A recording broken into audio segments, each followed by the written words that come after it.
Greetings and a very warm welcome to our first global alumni reunion. It is so wonderful to be connected to the global community of WITS at today's event. Thank you very much for joining us. I'm Peter Maher, Director of Alumni Relations. My team has been extremely excited in arranging this event, which has been billed as the A to Z of WITS, from Adam to Zebulon, from Australia to Zimbabwe. Over 1,300 alumni from over 20 countries have registered for either session 1 or 2, depending on their time zone. I recognize some very familiar faces or names in the registrations and many new ones. Welcome to each and every one of you. I have to admit it's taken a pandemic for us to realize the potential of virtual events to unite the global WITS community, and regardless of the outcome of the pandemic, I think this is something we should continue with. My only concern, as I expressed to my staff, is I have no idea what the WITS Review social pages are going to look like in the next issue. We've got a very exciting program lined up for you. We're going to start off with a statement of support and introduction of the Vice Chancellor by Professor Colin Bundy. The Vice Chancellor will give his presentation and introduce the Vice Chancellor designate, Professor Zebulon Vilakazi. After Professor Vilakazi's presentation, there'll be a Q&A session moderated by Dr. Alex Lasegang, and finally, a vote of thanks by the university's representative in the UK, Linda Murray. Just some housekeeping is this event is being live streamed and recorded on YouTube, and you're welcome to use the chat function during the presentations to make comments and observations during the proceedings, but please use the questions function at any time to post a question that you would like answered during the Q&A session. Just please add your name and your location at the start of your question. It's my great pleasure to introduce Professor Colin Bundy. He's retired from his position as the first principal of Green Templeton College, University of Oxford. He was formerly Vice Chancellor at WITS and Principal of the School of Oriental and African Studies, University of London. Professor Bundy obtained his BA Honours from WITS in 1967 and Masters and Doctorate from Oxford University, where he was a Rhodes Scholar. Professor Bundy is a trustee of the WITS Foundation UK. Thank you very much, and over to you, Colin. Am I visible? Yes, you are. Grand. I would like, Peter, thanks very much. I'd like to add my welcome to all of those who are with us on this online reunion.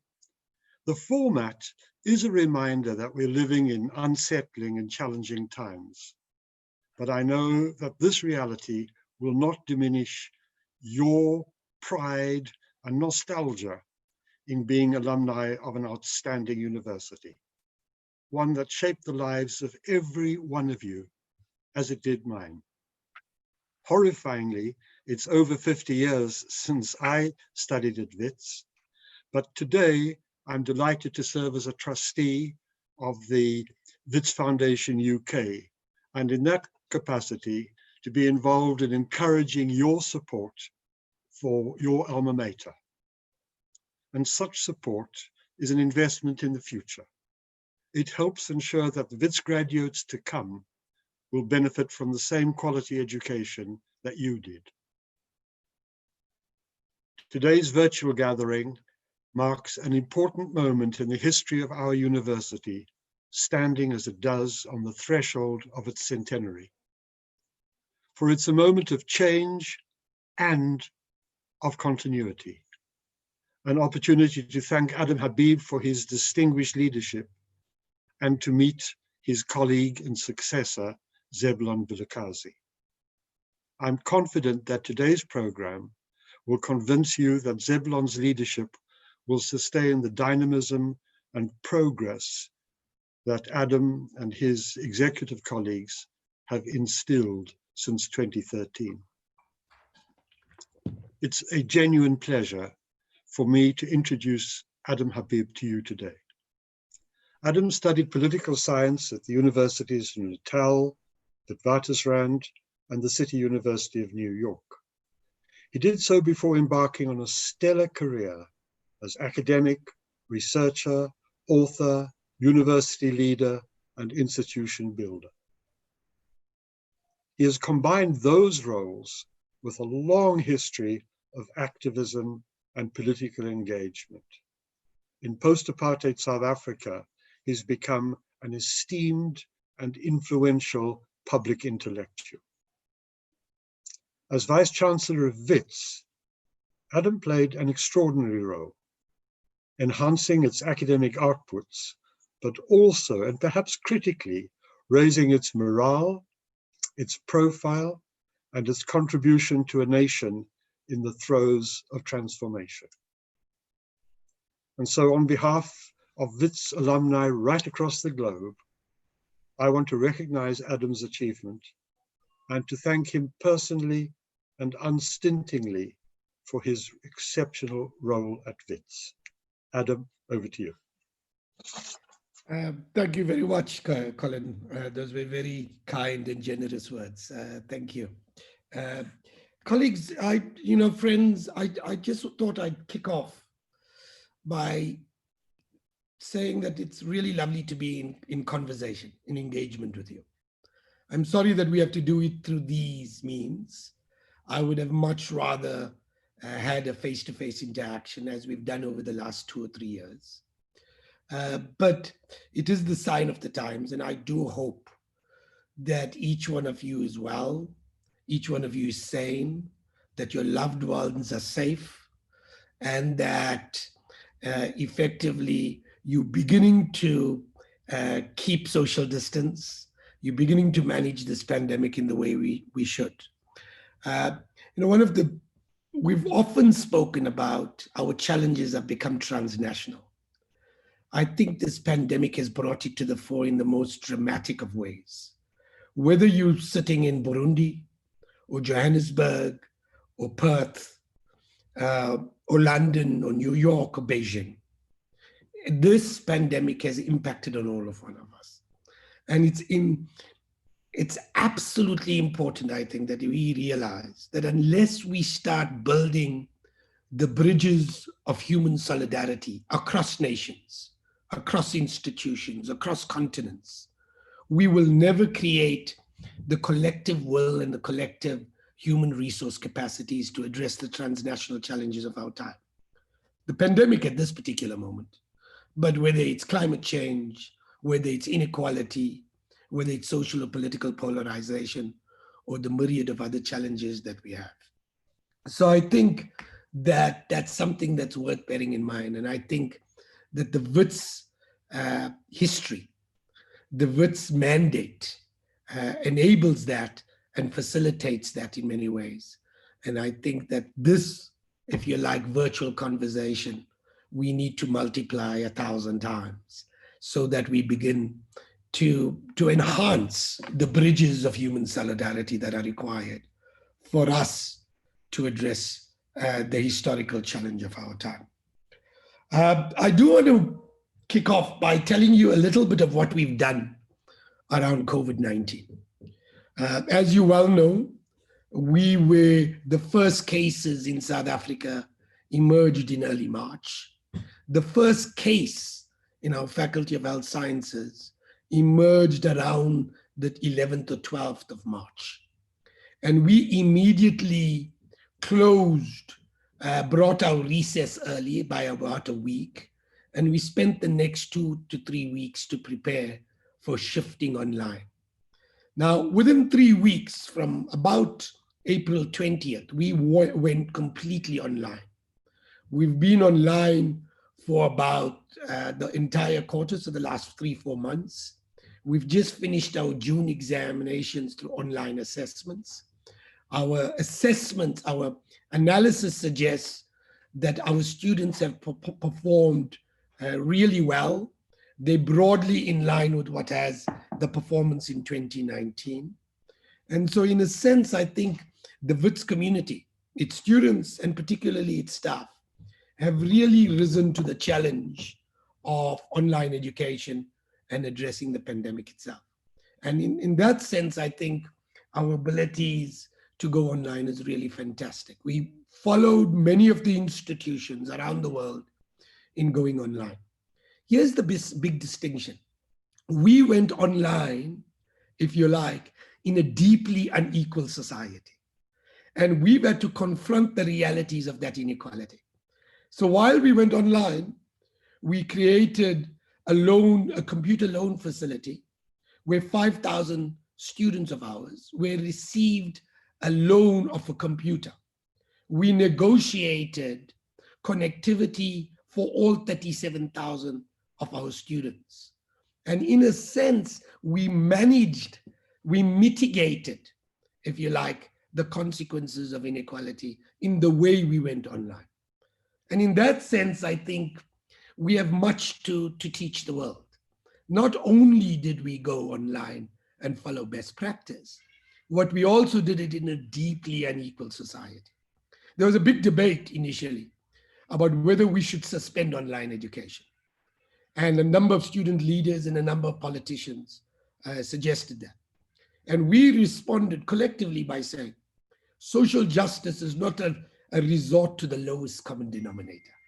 Social justice is you need to assist people and lend them a helping hand. And so that's what we effectively did. And 3 or 4 months later, I think we made the right decisions as an institution. In addition to being online, what we also did was we led on policy research. We have a whole series of colleagues who have been leading on the kinds of economic policy interventions that are required for us to manage the pandemic. We got a whole series of researchers, a whole collection of researchers launching and doing research around drug therapies around managing the pandemic. We got the first clinical trial for a vaccine on the African continent. And all of this is being simultaneously as we're managing the consequences of this pandemic. We've also had colleagues in our Department of Engineering, our Faculty of Engineering, play quite a substantive role in developing the kinds of protective equipment that are required for frontline workers. So on average, we're producing 200 screens a day, which we distribute to frontline workers in hospitals. We're producing and having research being done and pulling together work on ventilators so that we can begin to assist with the production of equipment in this regard. So there's been fantastic work being done at the level of service, at the level of research, and at the level of public intervention around managing this pandemic. I want to sign off by saying a couple of quick things about what our plan was. When I started, what we committed to doing is building a transformed institution, but ensuring that the quality was enhanced, that it was that we were able to build a transformed but world-class institution. So I want to give you some numbers. In 2013, we had about 6,500 graduates. In 2019, we had 9,300 graduates. In 2013, we had research output about 1,300. By 2020, we had about 2,000 research outputs. We've increased our postgraduate students from about 9,800 to about 15,000. We've done incredibly well by ensuring that we are financially sustainable even under difficult conditions. In 2013, we had about 5.1% of the subsidy budget. By 2019, we had 5.9% of the subsidy budget. And precisely because we've been fiscally prudent, we are in a strong financial position to manage the challenges of this pandemic. And it seems to me that that's where we are at this moment. We are worried, by the way, that going forward there's going to be some serious economic challenges, both for the country, and if there's going to be serious economic challenges for the country, you can almost be guaranteed that there are going to be challenges at the level of subsidies to the university. And so we've begun about 2 years ago to start preparing for that and to start preparing for our Centenary Campaign. In 2022, we will be 100 years old. And we began to build and launch a Centenary Campaign in which we're trying to pull together a student endowment and an endowment that allows us to make investments in research facilities and teaching facilities and paying for students to come to study at WITS. And so That's the big, we've raised quite a significant amount of resources over the last 2 years, and we will continue to start raising more resources for the next 2 to 3 years. And that's what we committed to doing. People like Colin have been helping us. Many other colleagues around the world have been helping us. Many of our alumni have been making fantastic contributions. We're on the verge of announcing a $10 million contribution from one of our alumni. And so there's been incredible investment by our alumni in this regard. And that's why we want to ensure that we build on the Centenary Campaign. So we establish platforms independent of government resources. Government resources are important, but independent of government resources, so we can continue to deliver on the mandate that we've always had, which is to create great graduates and produce incredible knowledge that disrupts our world for the better, that disrupts our world towards an inclusive agenda. That has been the agenda. When I was here, it was the agenda when Colin was there, and frankly, it's the agenda when my successor is going to be there. My successor is going to be Zebulon Vilakazi. Zebulon is a physicist, and frankly, he developed much of his experience by working at CERN in Geneva. He was the director of Itemba Labs, and frankly, he's been part of the executive team for 6-7 years. He's an incredible scholar. Up until 2 or 3 years ago, he was one of the most cited scholars at WITS.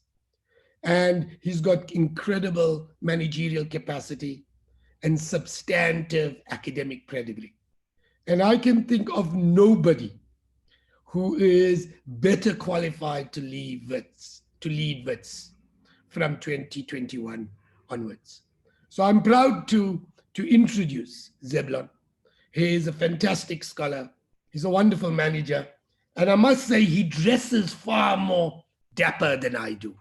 And I said to Colin Bundy that clearly the dress sense of the Vice Chancellor is going to significantly improve between both Colin and myself. So, Zebulon, the floor is yours.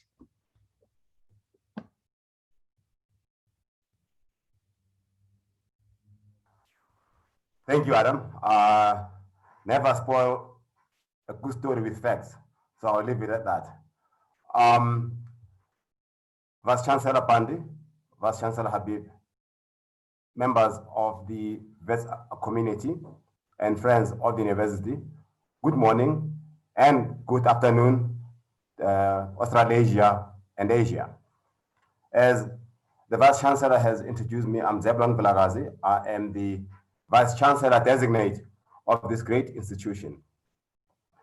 And just a bit of background that I can add as well is that, yes, as the Vice Chancellor said, that I am a physicist by background, but at the same time, as everybody knows, I am also an amateur historian. I will make some historical references to as I give you my presentation. We live in a moment of great challenges. We have been hit by a pandemic that has been described earlier by Adam, which has disrupted our lives. In actual fact, I think I'm the first Vice Chancellor to have gone through the interview process, screening process through these platforms. So, with these challenges brought by the pandemic, they have forced us to leapfrog into the future. I am the first Vice Chancellor to be introduced to alumni through this platform as well. The advantage, of course, there are disadvantages in the sense that I'll not be able to meet you, physically shake your hands, and have a more physical conversation. However, the advantage of such platforms is that they allow us to connect with all of you in real times, straddling all time zones. So the boon of technology brought about by this challenge has forced us to actually leapfrog into the future. Adam made reference to climate change. I suppose had we done things the way we've done them traditionally, which we'll still continue doing, but now we would have added to carbon emissions. So in a way, a crisis brings about opportunities that makes us rethink the way we think, work, and collaborate and share information across the world. And that brings me to the first story. Taking over the university, that is going through this transition, faced with this crisis, we will face other crises going forward. Adam alluded to climate change. We have migration, we have inequality. You have the exponential driven by this, people call it the fourth industrial revolution, this Moore's law that Stephen Friedman refers to. What this does is it has forced us to recalibrate our social dynamics as well in a way that hasn't been done before. And all these problems are not geographically located problems. They are transfrontier, they straddle borders. Being a physicist whose early career was shaped by global science, large science, as they said in Geneva, science sans frontières, science without borders, being exposed at a very young age to scientists coming from China, Japan, the United States, all across Europe and South America and Asia, forced me to be in the space of being uncomfortable. So I think the next 100 years are going to be the next 100 years of discomfort for the university as we gear up into the next period of the university. So indeed, there will be other challenges, and the first of which is inequality. And in tackling these issues, we will not only need universities located in the global north, but you will need universities located in the global south. And I do believe that WITS will be at the vertex, at the center of taking these big challenges. I have been misquoted in the media when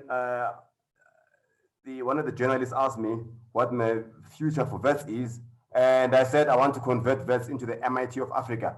Obviously, the chairman called me, Mr. Shawangwe said, we'll hold you to those high standards. We cannot replicate MIT. We are an African university. We are located in Johannesburg, arguably Africa's most dynamic city. But at the same time, we need to be bold, we need to be brave, and ensure that we build on the great achievements of the last 100 years. A fantastic story, a story of early engineering, deep level mining engineering that catapulted South Africa into the industrial age.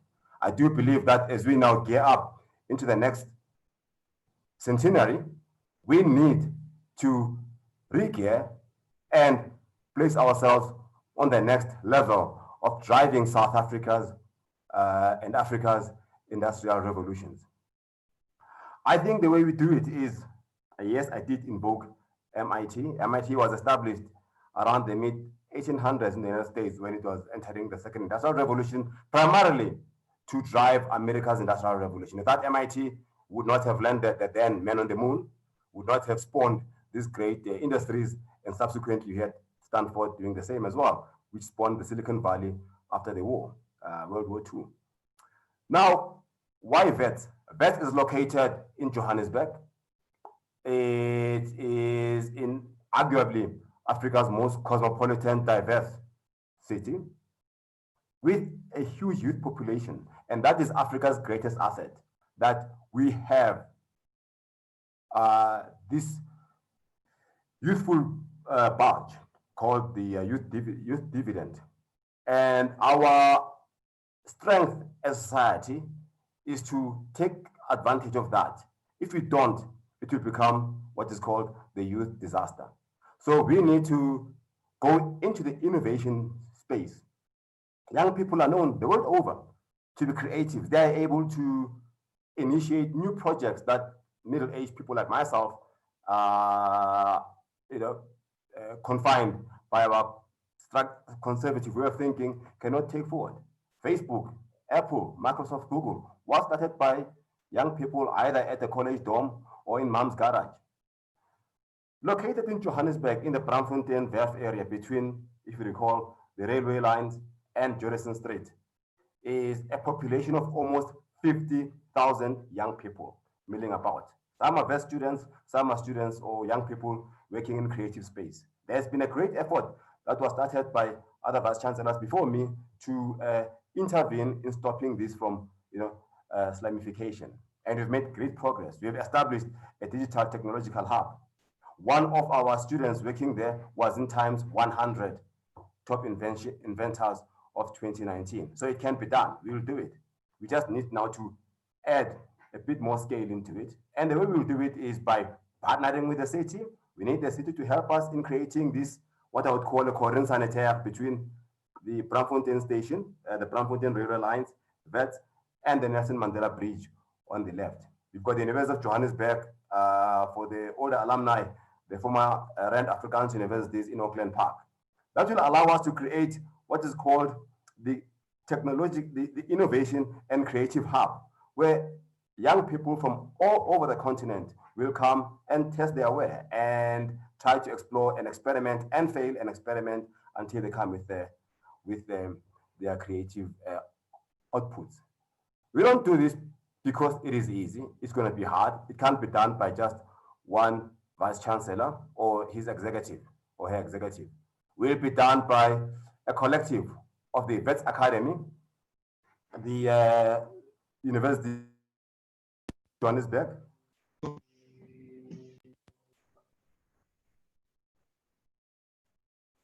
apologies, by the Johannesburg municipality, the province, and the private and public sector as well. It's a great effort that this country needs.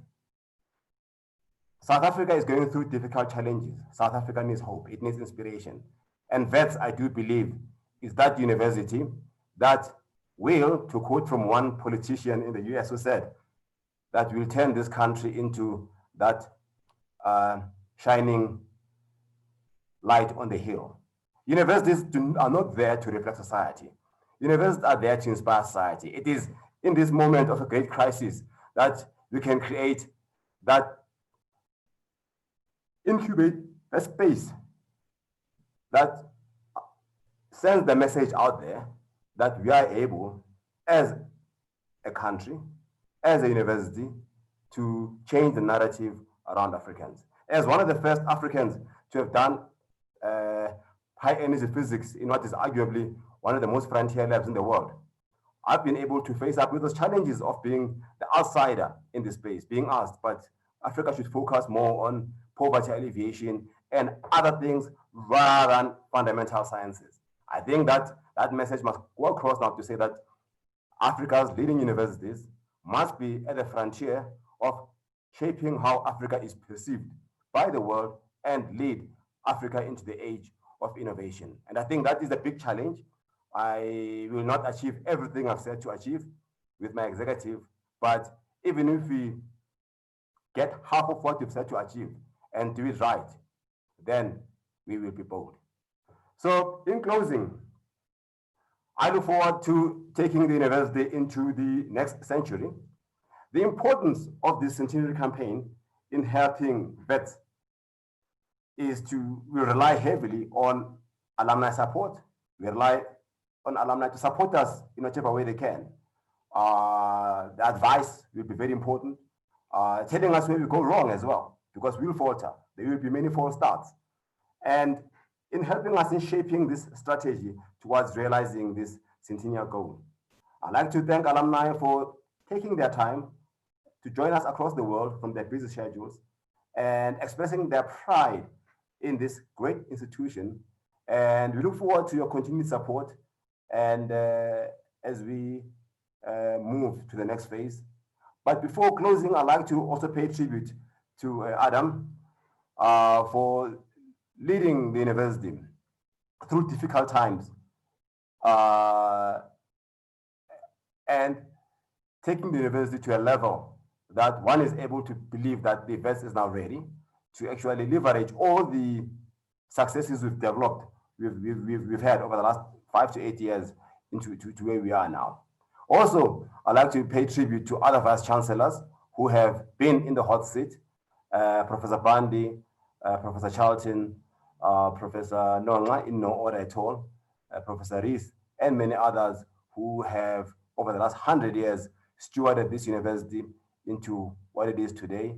And friends, I would say that, to take from Frank Sinatra, the best is yet to come. You ain't seen nothing yet. Thank you very much.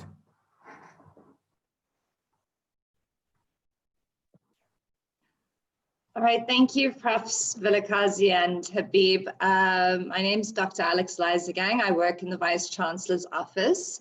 We are now going to move to the question and answer session. Profs, I think you should be able to see the questions. If you aren't able to, would you like me to just read them out for you?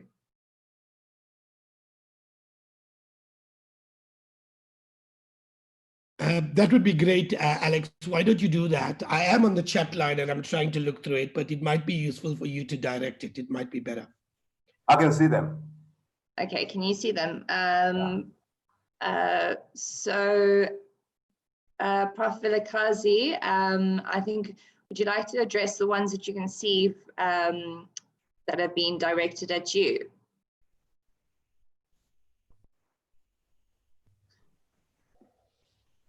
Maybe you can help me read them. Okay, so from Linda Vilakazi in Johannesburg, you take over WITS leadership during a very different era from that of your predecessor.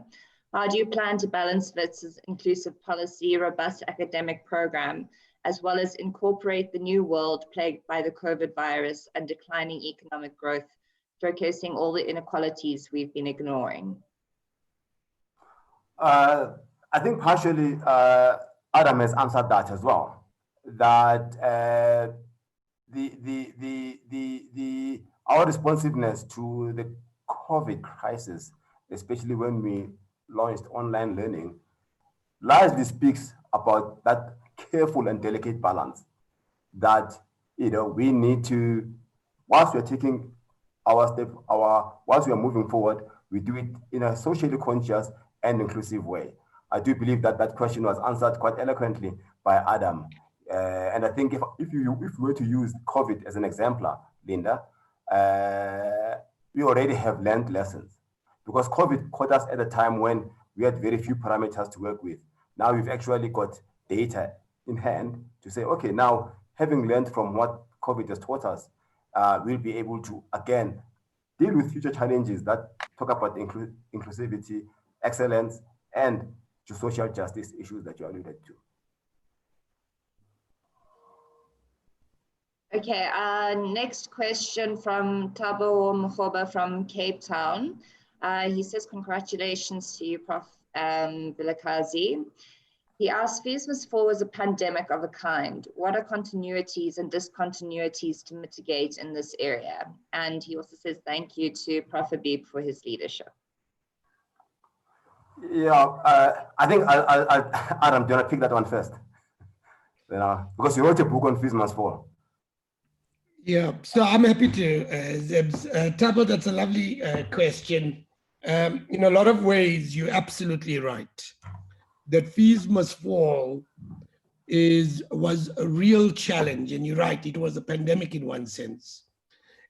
Fees Must Fall emerged because of the costs, for two reasons. One, the costs of higher education, and I think it's worth saying that the costs have become unbearable for not only the poor, but really the middle classes of our society. The reason that cost had emerged as a challenge is because for 20 years, we've been, the per capita subsidy for contribution to universities had been declining. And if we were going to retain quality, we needed an income stream that would allow us to make the kinds of investments. So as government subsidy declined in per capita terms, fees increased. And that's true of all of the institutions. And when you do that for 15, 20 years, effectively you begin to price out higher education in that context. So that's the first reason. The second was, if you like, students' sense of affiliation, their sense of identification with institutions like WITS or UCT or Pretoria or UJ, etc. And that was the second challenge that we have, that was confronted. On the first front, as you well know, after the protests, there was an increase in income, largely from the state, where they agreed that NSFAS would be changed to support anybody with a family income of less than 350,000. That is effectively covers about 22% of our students. The vast majority of our students are in the 60%, 65% are what we call the missing middle. If you like, they're too rich for NSFAS, but too poor to pay for education on their own. And the way we want to manage that is through the creation of a student endowment in the Centenary Campaign. We want to do it like many American institutions have. We want to raise money from our alumni. We want to invest that money, and we want to take the dividend streams and support or subvent the costs for missing middle students. And that's the first big intervention we make. And that's why we've been leading on the Centenary Campaign, and it's why Zebulon is going to continue to lead on that campaign. The second issue was on the transformation agenda. And on the transformation agenda, it's worth saying that part of it is about representation. So making sure that not only do we have many more Black students on our campus, but that we also have many more Black staff on our campus. And we made some significant gains over the last couple of years. So at the moment, about 82% of our students are Black, and that's quite a dramatic transformation. Something like 88 to 90% of our administrative staff are Black. And we've just for the first time in 2019 shifted to a majority of Black staff in the academic cohort. So over the last 4 or 5 years, we've done that. But I want to be clear with something that Zebulon said. As much as that representation is necessary and engagement is necessary about transforming that, we must not see transformation as separate from capabilities. We must pay attention to capable appointments. It is precisely because of inappropriate appointments in public institutions, like ESCOM or Transnet or many of these places, that we've had the crisis of state-owned enterprises and the crisis of effectively a local and national government. What we have argued at WITS is we can both transform and make capable appointments. And I think the great example of that is Zebulon himself.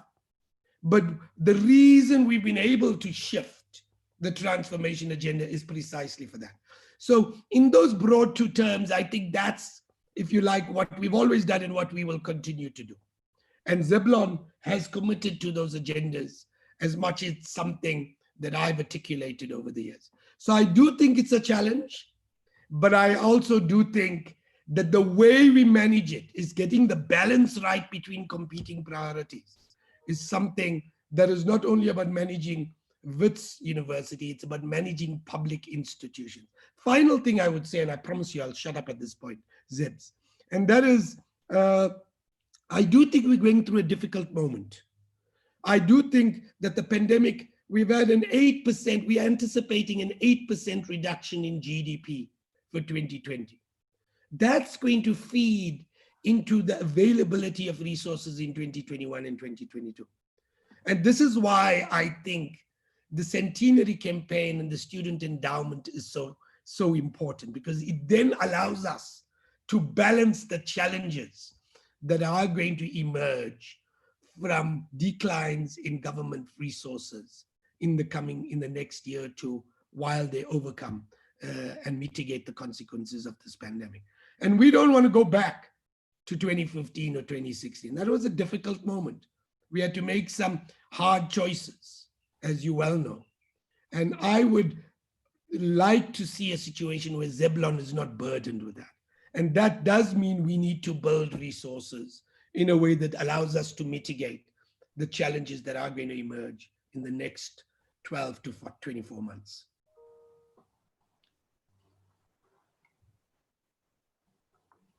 Alex, are you able to give us a summary of some of the questions? Yes, so I'd like to carry on with the questions now. From Lesejo, not sure from where. Prof. Vilakazi, congratulations on your appointment. As you know, GBV has also been reported within the institution. How do you plan on addressing the GBV pandemic within campus? First, I mean, I'm muted, right? Yeah. Look, I wouldn't say that there's a GDP pandemic on campus. There's a gender-based violence pandemic nationally. And I think if you look at statistics, I mean, obviously you cannot reduce everything to statistics, that those incidents within campus are limited. However, having said that, it's one incident too many.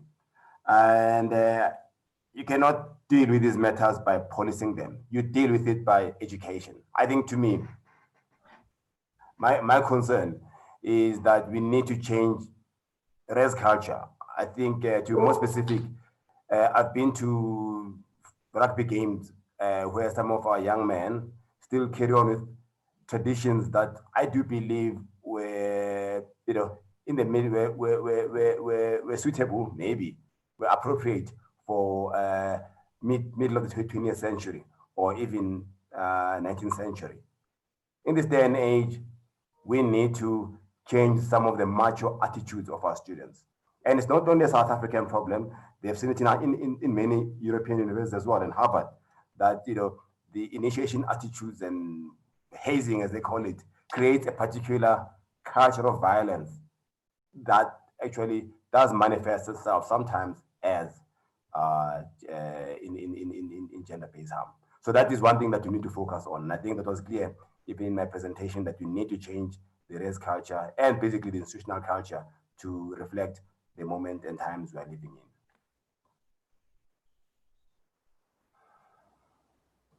Thank you. Next question comes from Philip, who's asking to you, Prof. Vilakazi, what role would you like to see alumni playing to support WITS during your tenure? Any role possible. The first role that alumni or members of the convocation by default is that they are the #1 champions of university. The Vice Chancellor and as the Chief Executive, Chief Marketing Officer of the university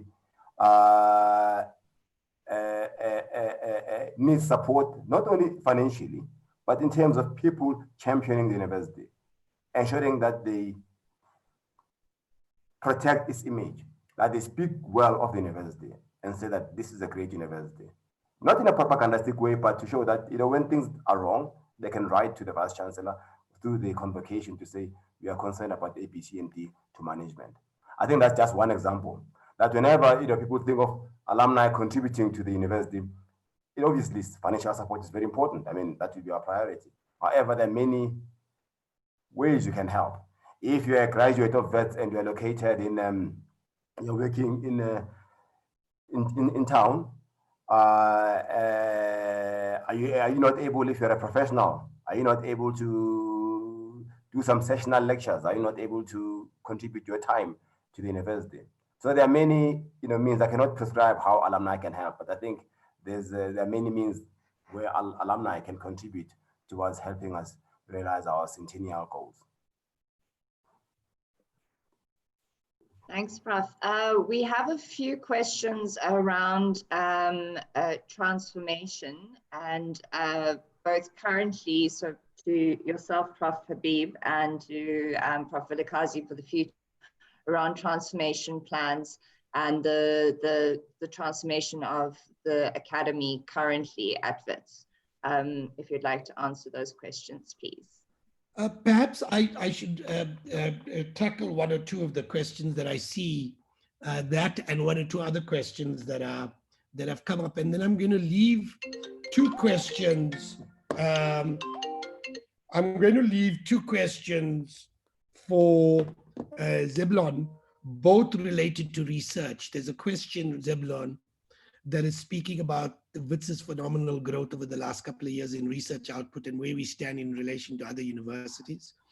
And then second, there is a question related, it seems to me, to whether the focus on research associated with dealing with COVID-19 will block out resources to other areas of research. And I think both those given the fact that you've played such an important role in that, might be something that you want to take. Let me quickly say, there's a question on online teaching, and there's a request about providing more information effectively on how we provided support to students in Venda and in other rural areas. Well, one of the things that we have done, as I said, is we purchased 5,000 computers and we distributed them to students in rural areas. Second, we provided connectivity. So we negotiated initially with MTN, Telkom and Vodacom, and now with Vodacom, where we provide connectivity to every student. And it costs us more than 3 million a month so that they can start coming online and be full participants. Thirdly, we said those that don't manage, we will provide specific boot camps and new learning opportunities when we come back and return to campus. So there's been a series of, if you like, interventions that are directed to mitigating the consequences of inequality. And I must say, we're one of the few institutions in the world that has done that. If I speak to colleagues in the, if you like, in the US or the UK, many have done the online, but very few have provided the kinds of connectivity, connections, the kinds of deployment of computers, etc., that we have. And that's partly because we're a much more unequal society, and that's why we've had to address it. There's a question around government truth to power, whether we will continue speaking truth to government and holding them accountable. Well, my only answer to this, we did that in the apartheid period, and we've done this recently. So in a couple of weeks ago, there was a challenge, if you like, to one of our senior professors, Glenda Gray, and she had been critical of government's performance in addressing some of the COVID responses. And effectively, there was a huge attack on her, and in fact, an investigation. And the university rose to say this is unacceptable. We will not tolerate any of our professors. We have been at the forefront of holding government accountable, economic policy, on COVID, on how we manage the challenges around corruption. All of these things the university has been vocal about. But we've not only been vocal about government, we've also been vocal about society. It's important that we speak truth to power, not only in relation to the state, but also in relation to society as a whole, because the university holds up a mirror to society to show us both our most positive, but also our most negative. And that's what we've been holding accountable. Finally, on graduations, I see there's a couple of questions around graduations. I'm sorry that some people feel that our graduations have not been perfect. What I would like you to do is to write to us and tell us how you think we should do it. We are under very difficult conditions, and many institutions have not had graduations. We felt that we should have graduations, even in an online format. And I know many people would like to be named by individual, but there's a difficulty in that. Because if we do that, the graduation ceremony gets too long and people find it a problem. But if you have ideas on how we could restructure the graduation, please forward it to us. And I'm happy to forward those suggestions to the registrar, and that we will, if you like, improve on the graduations as and when at the next round, so that it actually meets the desires of our students and their families and loved ones. I'll stop there and let Zebulon tackle the research questions. Yes, thank you, Adam. And I think I'll just tackle research questions as a cluster. I'll not address each and every one of them. Thank you, Andy. I think, as has been stated, that our research over the last 7 to 8 years has nearly doubled. And that has also manifested itself not only in terms of quality but quantity of research, and the number of distinguished scholars, A-rated, highly cited scientists and scholars, and that is reflected in our rise in rankings. I mean, all ranking indicators, if you were to use rankings, I mean, obviously one cannot reduce something, and I'm taking rankings with a measurement of circumspection, because you cannot reduce something as complex as university into one single number, that you are number 345 or number 128 or 85 in rankings. And universities are much more multidimensional and complex institute that speaks to its local environment, how it impacts society, and so on and so forth. Be that as it may, in the Shanghai ranking, we jumped a decade from being in the top 400 now to being in the top 300 and on the cusp of being in the top 200. Clearly are now the leading university in what I would use as a Shanghai ranking, and clearly the vector is pointing in the right direction. But that's not enough, obviously. We need to take our research outputs and see how do we now go towards the innovation phase, which is why the next level is how do we leverage, harness our research and look at generating more patents, innovate more. And that actually is part of answering some of the questions that Mr. Shongwe asked regarding financial sustainability, because innovation in a long time helps. You know, great universities, I've used examples of MIT, Stanford, is that actually just by spawning their own companies, they were able to plow back income into the university. So that is partially addresses the question of sustainability. And the other one is having high international visibility. Yes, you are right, allows you to have access to the big table, right? And because of our now leading position, basically us and the other place on the coast, we are able to partner with leading universities. I mean, WITS has entered into a very strong strategic partnership with the Massachusetts Institute of Technology. Some of the MIT students come to WITS as part of the Global Startup Laboratory to work with us on how to start up these things and actually work with our students. And some have stayed on for their master's programs here. So that means that as a university, we are beginning to make our mark in the global knowledge academy of commons. And we are partnered, I mean, WITS is leading in the European Center for Nuclear Research, CERN, and also that research strength has allowed us to respond very, very quickly to the COVID crisis. I think you can correct me, Adam, that nearly half of members in all the ministerial advisory committees come from WITS. We led in modeling of the COVID. I mean, some of our scholars, scientists, and data scientists are helping government with modeling. And also, we are now pioneering the first vaccines in partnership with Oxford University. So we are now an African reference place to actually do this kind of high-level responses to the global and now national crisis. So I do believe that that comes out because of our research-intensive nature that we focused on in the last few years, and that basically broadly covers research both within the context of COVID and generally in terms of also leapfrogging towards the fourth industrial revolution. I think I've also partially addressed the question asked by Mr. Shongwe on financial sustainability in terms of innovation, but also, of course, in terms of increasing efficiencies. I mean, I mentioned opportunities presented by online learning, that we are not going to go.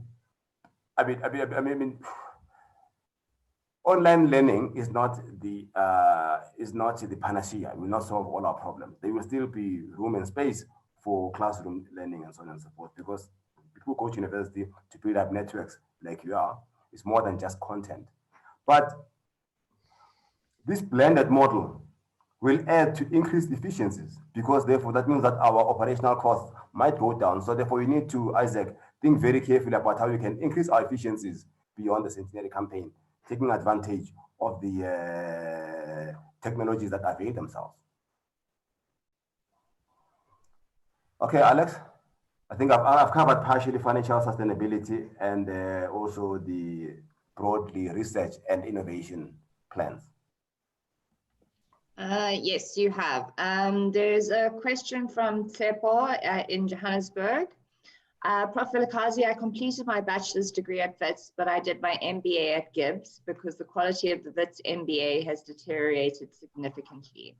What is your plan to make WITS Business School, sorry, that just jumped, the best business school in Africa? I share similar concerns with faculties like accounting, which have slipped in standards.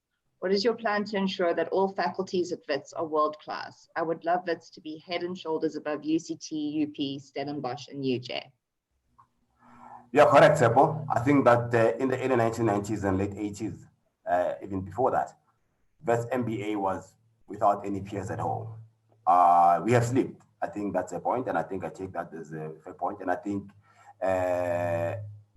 I'll continue with ensuring, in fact, my key priority area is to ensure that our professional degrees, in particular the LLB and MBA, reclaim their place as the flagship professional degrees that serve the business community of Johannesburg and the country and the continent.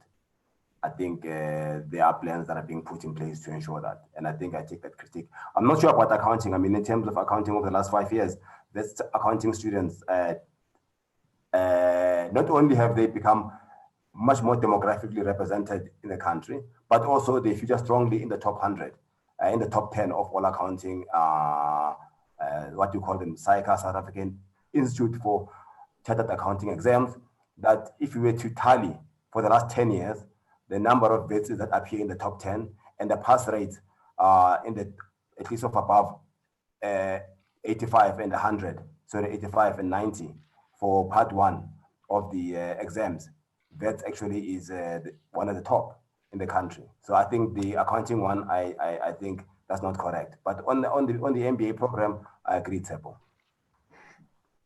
It might be useful to add to that, Zebulon, that we've just appointed a new director to the WITS Business School, Habib, who has some experience both as a student and as a lecturer, but has also served as vice president of SASL for energy for many years and is now returning back to the academic fold.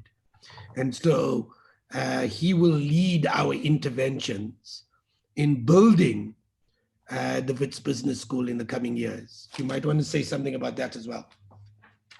Well, I think you've covered that, Adam. That you know, we have a new team that is taking place. That is in place now. The incoming vice chancellor.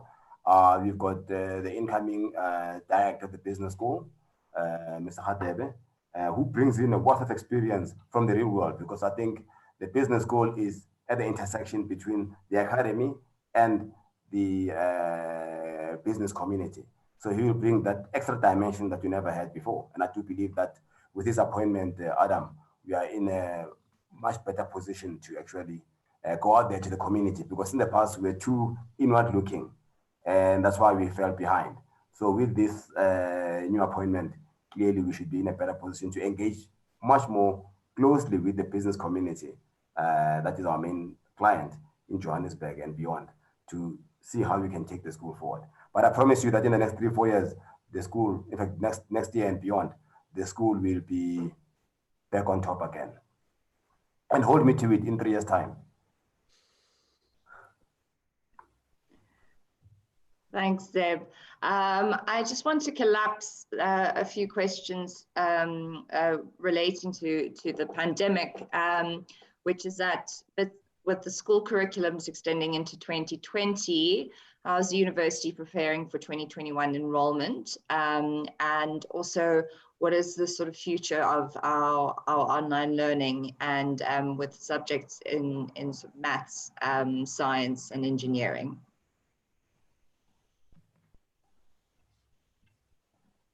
Okay, shall I go first, Adam? You can actually. Please do. I mentioned earlier in my response to the earlier question around to Isaac, is that online learning, again, I repeat, is not the magic potion that's going to solve all our problems, right? We'll need what is called Socratic learning, classroom learning, building networks, young people interacting with each other, exchange of information in class.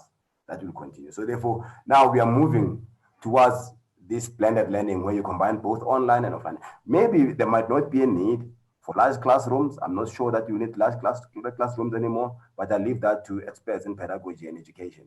And we will still need hands-on practical work, in particular with regards to lab-based subjects, creative subjects like the arts. You know, you cannot do the arts, creative arts online. Musical,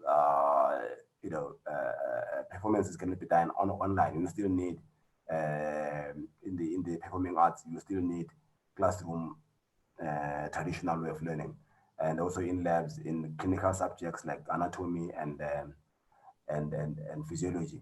You will need, dissections in laboratories and so on and so forth. That will happen. However, though, I think we are exploring another opportunity with a partner in Silicon Valley who is moving ahead with what is called AR/VR, virtual reality and augmented reality. That a lot of specimens have been curated on tissue, on animals. That I do believe that a first and second year biology student does not need to dissect a rat. I mean, excuse for my graphic description of this, because nowadays actually all that can be done via AR/VR, right? So I think there are areas even within practical subjects where a student does not need to necessarily, do the dissection and analysis of, but they can, with the live tissue, but they can do that in the AR/VR space. And by the time they go to the lab, they already have had at least good preparation for it. So I think to me, that's where even in the biological, medical sciences, we are able to integrate AR/VR. Medicine will be disrupted by these technologies that, precision medicine and medical bioinformatics also brings that dimension of online learning as well. Aram, do you want to add to that? No, I think you've got that. There are two other questions which I think might be quickly useful to report to. There's a question from Ismail from Nigeria, who studied a PhD at WITS and is now in educational institutions there. And what he's saying is, what is the ability to access research facilities at WITS? I just wanted to say that I think it's important to know that we are building support on the continent. We have been, over the last couple of years, building a research alliance between 15 institutions on the African continent, which is called the African Research Universities Alliance. In that, there are partnership with institutions in Nigeria, including Ibadan and Lagos. And there is a conversation about how we share resources, how we enable mobility, and how we think through some of those issues. So that is something that we will be continuing to do, and Zebulon will be continually building that. And then there's a second question from a colleague in France saying, how many international students do we have? And I do want to say we, at this moment, just under 10%, but we are and committed to growing that as part of our strategic plans going forward. And increasingly, as we build our postgraduate cohort and our research capabilities, we will be doing so in relation to that. And that's particularly important. I will say perhaps one other thing in relation to this, and we hand over to Zebulon to reflect a little bit on the African Alliance. Many Australian universities and UK and US universities were particularly dependent on international students to cover their cost structures. So in the UK and in Australia and many other places, you would pay as an international student 2 to 3 times what you would pay as a domestic student. And that is not something that WITS, at least with Southern Africa, has done in a significant way, South African institutions are not dependent on the cost structures of international students. So that's not a business or economic challenge in the same way that has emerged in the US or UK or Australia as a result of the pandemic. But it is part of our broader commitment to saying that we can't build a global institution without having a global cohort of students and a global cohort of academics that bridge and transcend institutional and national and continental boundaries. Zebulon? Yeah, I think you've covered most of the questions, but I think in terms of postgraduate students, which was my focus over the last 7 years, is that our aim, and I think we are slightly short of that, is to increase the cohort. I mean, the 10% that Adam referred to is for the entire university, both undergraduate and postgraduate. But I think our aim is to actually increase the proportion of international students in the postgraduate cohort to 30%. I think any university that is global, yet anchored in the South African context, but reaching out there, must have a high proportion relative to the undergraduate or postgraduates. I think it enhances the experience of our students who get tutored as TAs, but students across the world. I mean, again, as I mentioned earlier, learning at university is not about content, but it's about experience and exposure to different cultures, religions, ethnic groups of people. So I think, to me, having that fair mix of international students from across the continent and beyond is something that we take as a strategic imperative. Jabu Vilagazi asked about ethical leadership relevant. Absolutely. As I mentioned, that the university must be the shining light on a hill. I think we are living in an ethically compromised continent, to an extent, world as well. That through multidisciplinarity, and I think something that Adam has been and the dean of the deputy vice chancellor for academic have been mulling over is, how can we enhance ethical education, both to natural scientists? For them, they think that ethics is something that is important to lawyers and doctors, but actually we need it also across the disciplines. You are right, Jabu. We need to continue with ensuring that we, through multidisciplinary approach, we are able to expose scientists to some of the social sciences issues that have got to do with ethics as well. You've seen recently some articles that came out purely coming from In the Name of Science that veered on race science as well, using very poor research methodologies, by the way. So the natural sciences are not immune to some of the ethical issues that we need to confront, and that actually should be central to the training of our students across all disciplines. Right, thank you, Profs. I'm going to close the Q&A session now because we're running out of time, and I'd just like to hand over to Linda Murray. Thank you very much, Alex. And hello, everyone from London in the United Kingdom. Today, thanks to Adam and Zebulon, we've heard about the A to Z of WITS, both the issues and the opportunities that WITS faces. But we've also heard from a different A to Z. As I've been watching the chat, I've been seeing that we've had alumni join us from countries as varied as Australia, right through to Zanzibar. And I'd like to thank you for your tremendous interest in WITS and contributions. I'd like to say some particular words of thanks. Firstly, to Adam on behalf of all alumni, for leading WITS and helping WITS to buck the trend when times were very difficult in South Africa. Thank you for leading our university, and we look forward to the last few months of your Vice Chancellorship. Zebulon, I'd like to say a thank you also on behalf of all alumni for accepting the Vice Chancellorship of WITS. And we indeed look forward to your Vice Chancellorship officially to start at the beginning of next year. Colin Bundy, as a former Vice Chancellor, thank you so much for your continued support for WITS University, and thank you for joining us today. And a quick word of thanks to the organizing team, Peter Maher, Head of Alumni Relations, and behind the scenes, Alex Lysagang, Yumna Patel, and Najma Desai in particular.